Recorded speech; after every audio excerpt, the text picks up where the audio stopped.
The drill bit breaks through another layer of ice at 47 meters below the surface, and the vibration changes pitch, a metallic resonance that shouldn't exist this deep in the glacial shelf, where nothing but compressed snow and frozen water has existed for millennia. Sound of diamond core drill biting through ice. The thermal imaging operator watches his screen in the climate-controlled observation pod, and his hand freezes over the joystick because the heat signature blooming on the display is impossible. A perfect geometric outline 60 feet long with bilateral symmetry, and the unmistakable thermal retention pattern of aircraft-grade aluminum alloy, buried beneath 50 tons of crystalline ice. The expedition leader radios the surface team to halt all drilling operations immediately, and the sudden silence across the Alaskan tundra is absolute, except for the wind screaming across the Chugach Range like it's been doing since before human beings discovered fire. 4 seconds of absolute silence. Arctic wind howling. They call it the Glacier Archive Project, a joint venture between the National Ice Core Laboratory and a private consortium of metallurgical engineers hunting for climate data trapped in ancient precipitation. But what they find instead is a Douglas C-47 Skytrain transport aircraft from the United States Army Air Forces, suspended in a block of ice so pure and so perfectly formed that you can see the rivets on the fuselage through 60 feet of frozen matter when they lower the fiber optic camera down the drill shaft. The lead glaciologist has been extracting ice cores from polar regions for 23 years, and she's never seen preservation like this. The aircraft sitting at a 15-degree angle with its nose pointing northwest, as if it were still flying the moment the ice claimed it. The propellers frozen mid-rotation, and the serial numbers on the tail section perfectly legible through the translucent layers of cryogenic compression, sound of camera equipment descending through ice shaft. The date stamped on the tail assembly reads 1944, and the military designation confirms this is aircraft 315049, a cargo transport that disappeared on February 18th of that year during a supply run from Anchorage to Nome, carrying classified materials for Operation Matterhorn, the strategic bombing campaign that would eventually reach the Japanese mainland. The engineering challenge is extraordinary because ice this old doesn't behave like ordinary frozen water, but like a geological formation with its own internal stresses and fracture patterns that can propagate catastrophically if you introduce thermal differentials too quickly. Sound of hydraulic equipment being positioned. They bring in specialists from the Army Corps of Engineers and a team from the Cold Regions Research and Engineering Laboratory who have experience with frozen archaeological sites, and together they design a thermal extraction protocol that uses pressurized steam injectors to create a controlled melt chamber around the aircraft without causing the surrounding glacial structure to collapse or the fuselage itself to suffer thermal shock that could shatter the aluminum alloys after 80 years of molecular stasis at -40 degrees. The steam generators they position around the drill site are industrial units capable of producing superheated vapor at 300 degrees Celsius, and they feed this through insulated titanium probes that descend in a circular pattern around the buried aircraft like acupuncture needles penetrating frozen flesh. Sound of steam hissing through pressurized lines. It takes 6 days of continuous operation to create a cavity large enough to lower the first human observer down to the ice tomb, and they choose a Navy salvage diver with experience in confined space operations who descends through the steam-carved tunnel wearing a thermal suit and breathing apparatus, because the temperature differential between the melted cavity and the surrounding ice creates a microclimate of suspended vapor that can suffocate you in seconds. His headlamp illuminates the aircraft through curtains of drifting steam, and what he sees makes him stop his descent and simply hang there in the harness staring, because the C-47 looks like it landed 5 minutes ago, not 8 decades. The paint on the fuselage still showing the olive drab military finish with white identification stars on the wings, and the nose art depicting a bald eagle clutching a bundle of arrows above the words Arctic Thunder, painted in script that would have been fresh when Roosevelt was still alive. Sound of breathing apparatus in confined space. The windows are opaque with interior frost, but the structural integrity appears perfect. No visible damage to the wings or tail section. No evidence of catastrophic mechanical failure that would explain why this aircraft ended up entombed in a glacier instead of completing its mission to the Bering coast. The historical records from Elmendorf Air Force Base archives reveal that aircraft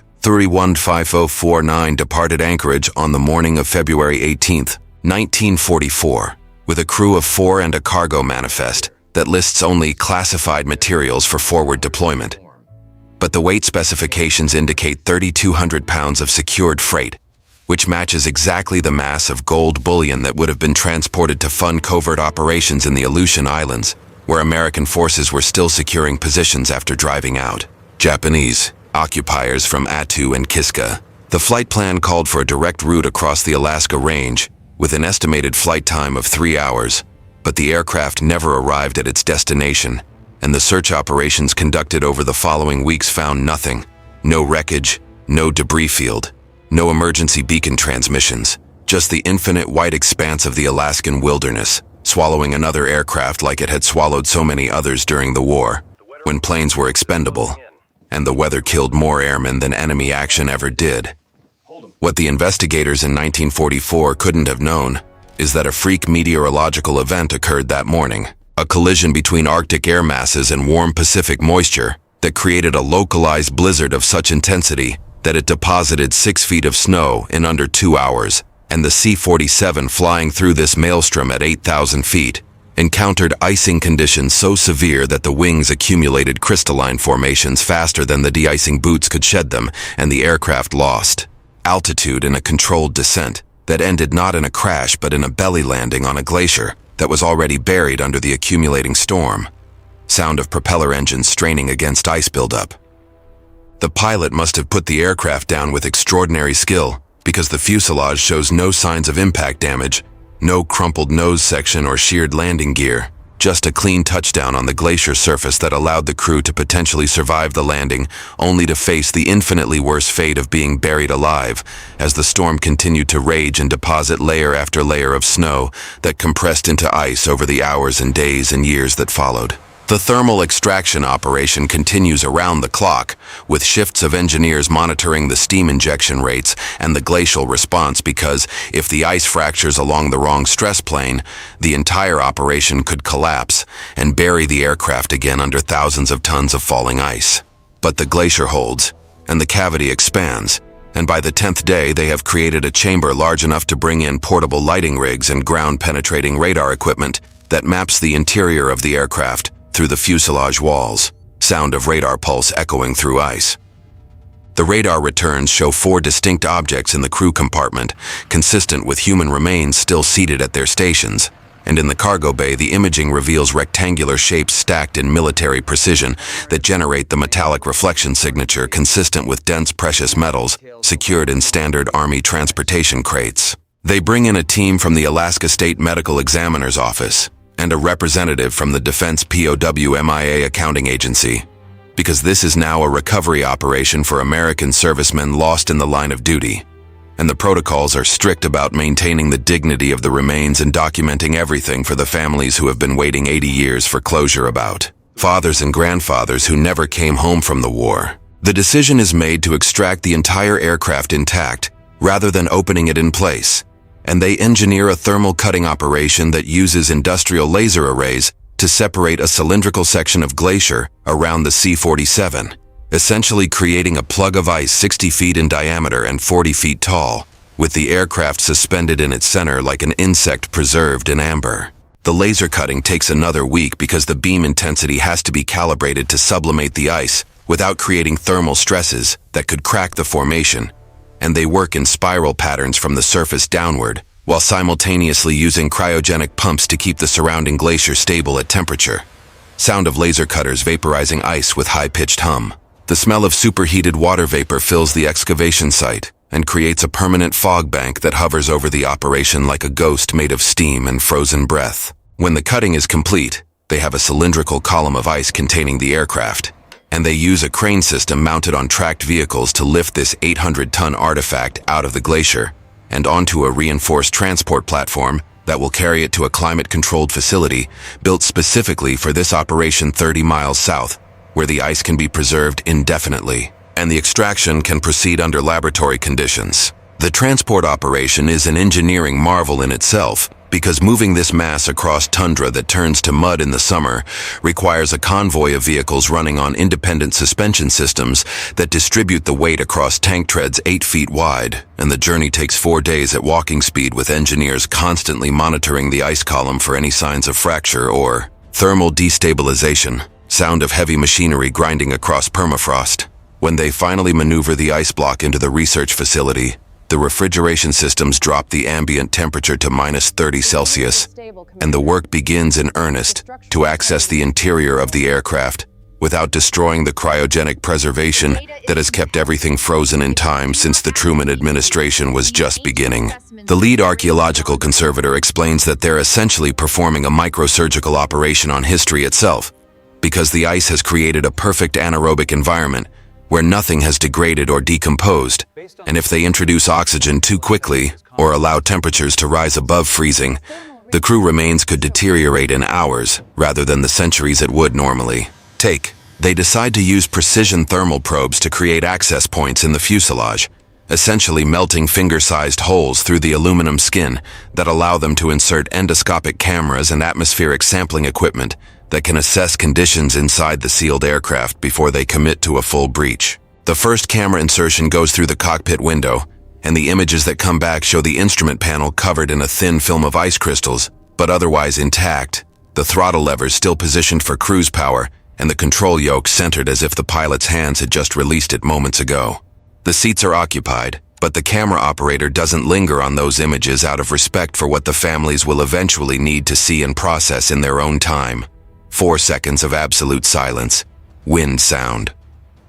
The cargo bay insertion reveals what the mission was really about and why this aircraft disappeared into classification levels that kept it secret for 8 decades. The interior of the cargo compartment is stacked with wooden crates bearing the markings of the United States Treasury Department, and when they use ground-penetrating fluoroscopy to examine the contents without opening the crates, the imaging shows gold bars stacked in standard 400 troy-ounce formats. Each ingot worth approximately $20,000 at 1944 gold prices, but closer to $800,000 in today's market. The historical context makes sense when you understand that Alaska in 1944 was a strategic linchpin for the Pacific Theater, and funding covert operations in the Aleutians and potentially in Soviet Far East territories required untraceable capital that could be transported without creating paper trails through military banking systems. Gold has always been the currency of deniable operations, and this shipment represents somewhere between $40 and $60 million in liquid assets that could fund everything from intelligence networks to partisan resistance operations across the northern Pacific Rim. The question that haunts the investigation is whether this mission was known only to a small circle of military intelligence officers who died without passing on the secret, or whether the loss of this aircraft and its cargo was deemed acceptable compared to the risk of exposing whatever operation it was meant to fund. Sound of atmospheric sampling equipment hissing. They spend 3 weeks documenting every visible detail through the endoscopic cameras before the decision is made to create a full access breach in the cargo bay door. And the engineering team designs a thermal frame that will heat the door's perimeter seals enough to break the ice bond without raising the interior temperature above -20. The door mechanism is frozen solid, but they use piezoelectric vibration hammers to break up the ice in the hinges. And when they finally lever the cargo door open, the release of pressure creates a rush of air that has been sealed inside the aircraft since 1944. Breath from the Roosevelt era, escaping into the modern world, carrying with it the smell of machine oil and canvas and the metallic tang of cold aluminum. The first person to enter the cargo bay is the Treasury Department liaison who has to document the gold for federal chain of custody purposes, and she climbs into the frozen compartment wearing a full cold weather suit, and her headlamp illuminates the interior, revealing crates secured with military tie-downs and stenciled identification numbers that match manifest codes from wartime logistics, systems that haven't been used since the occupation of Japan. The wood of the crates is pristine because the sub-zero temperatures have prevented any bacterial decay. And when she uses a pry bar to open the first crate, the lid comes free with a crack like breaking bone. And inside, the gold bars are stacked in perfect rows, reflecting the lamplight with that unmistakable yellow luster that has driven human civilization for 6,000 years. Sound of wood, cracking in extreme cold. Each bar is stamped with the Treasury Department eagle and the purity mark of 999 fine gold. And the serial numbers are sequential, suggesting this shipment was pulled from Federal Reserve specifically for this mission, rather than being collected from random sources. She counts 48 bars in the first crate, and there are 16 crates total, which puts the shipment at 768 troy ounces, totaling approximately $600 million in current market value, not accounting for the historical premium that wartime gold commands among collectors and museums. The question of ownership becomes immediately complex because this is technically federal property that was lost in the line of duty, but it's also an archaeological artifact from a classified military operation, and there are families of the crew members who could potentially claim it as part of their relatives' lost compensation. And then there's the state of Alaska, which has jurisdiction over anything recovered from its territory. And finally, there are the international implications, because if this gold was meant for operations in Soviet territory during the wartime alliance, then there might be diplomatic considerations about returning it to Russian authorities as a gesture of historical reconciliation. The lawyers will spend years sorting out these questions, but for now the gold sits in its crates in the frozen cargo bay, glowing under examination lights like something from an ancient pharaoh's tomb, discovered in the most unlikely place on Earth.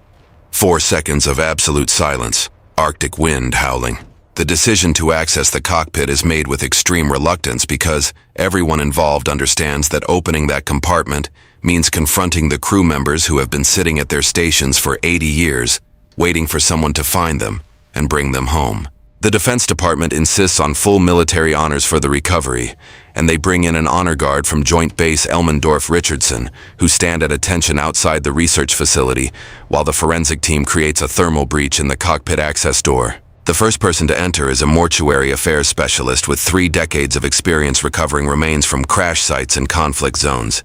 But even she pauses when she sees the pilot and co-pilot still strapped in their seats with their hands on the controls exactly as they were the moment the blizzard consumed them. The cold has preserved them in a state that looks like sleep, except for the ice crystals that have formed on their skin, and uniforms making them look like sculptures carved from frost. And the specialist works with extraordinary care to document their positions before the recovery team begins the process of removing them from the aircraft with the reverence due to warriors who made the ultimate sacrifice, even if their war never included an enemy bullet or bomb. The other 2 crew members are found in the cargo bay, the loadmaster still holding a manifest clipboard, and the navigator bent over his charts as if he were trying to calculate one last position fix that would tell them where they were when the world turned white and swallowed them whole. Sound of camera shutter clicking in cold silence. The identification process takes months because the cold has made fingerprinting difficult, and DNA analysis requires specialized techniques for tissue that has been frozen at the cellular level. But eventually, the military forensics team confirms the identities through dental records and personal effects found in the crew's flight bags. First Lieutenant James McKinnon, pilot, 26 years old from Portland, Oregon, married with a daughter he never met because she was born 3 months after he disappeared. Second Lieutenant Robert Chen, co-pilot, 23 years old from San Francisco, the son of Chinese immigrants who enlisted despite the discrimination his family faced and who flew 30 missions before this one. Staff Sergeant Thomas Kowalski, loadmaster, 31 years old from Chicago, a veteran of the North Africa campaign who transferred to Alaska duty because the cold reminded him of the winters in his childhood. Sergeant First Class William Hoskins, navigator, 28 years old from Atlanta, who had a degree in mathematics from Morehouse College and who could calculate great circle routes in his head faster than most men could do it with instruments. 4 names that should have come home in 1945 when the war ended, but instead remained frozen in the place where their duty took them and where their sacrifice went unrecorded for 80 years. 4 seconds of absolute silence. Wind sound. The military conducts full honors burials at Arlington National Cemetery, in a ceremony attended by descendants who never knew these men, except as absences in family histories, as photographs on mantelpieces and stories passed down about grandfathers who flew into a storm and never returned. The gold creates a different kind of controversy because the Treasury Department wants it returned to federal reserves, but the families argue that the crew was transporting this wealth at the time of their deaths, and some portion should be considered their estate. And Alaska demands compensation for the recovery costs, which exceeded $14 million. And there are historians who argue the entire discovery should be preserved as a museum exhibit, because this is a time capsule from World War II that tells a story about the secret logistics of global conflict that never made it into the history books. The courts will take years to sort through these competing claims, But in the meantime, the aircraft itself is placed in permanent cold storage at a newly constructed facility where visitors can view it through observation windows that look into the refrigerated chamber where the C-47 sits on its platform of original glacier ice, looking exactly as it did the day it was found, a ghost ship from the greatest generation suspended between history and memory. The engineers who extracted the aircraft talk about the operation in technical terms, discussing the thermal dynamics and the glacial mechanics, and the precision required to pull off this recovery without destroying what they were trying to save. But there's something else in their voices when they describe that first moment when the camera descended into the ice and revealed the perfect outline of an aircraft that shouldn't exist in that perfect state.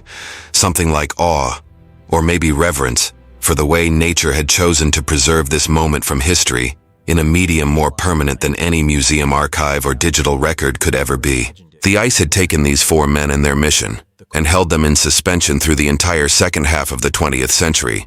and into the beginning of the 21st, through the end of World War II and the atomic bombings and the Korean conflict and Vietnam and the Cold War and the fall of the Berlin Wall and September 11th and every other moment of human triumph and tragedy that occurred while they sat frozen in darkness under the Alaskan tundra, waiting for technology to advance far enough that someone could find them and bear witness to their last moments of flight, sound of ice settling with deep cracks in the distance. The question that haunts the investigation more than any other is what went through their minds in those final hours after they landed on the glacier and realized the storm wasn't stopping and the snow kept falling and they were being buried alive in slow motion. Did they try to dig out, or did they understand immediately that the accumulation was too fast and too heavy and their only choice was to wait for rescue that would never come? Did they ration their supplies and keep the engines running for heat until the fuel ran out? Or did they shut everything down to conserve what little warmth they had and huddle together in the cargo bay hoping the storm would break before the cold took them? Did they write letters to their families, knowing those letters would never be delivered?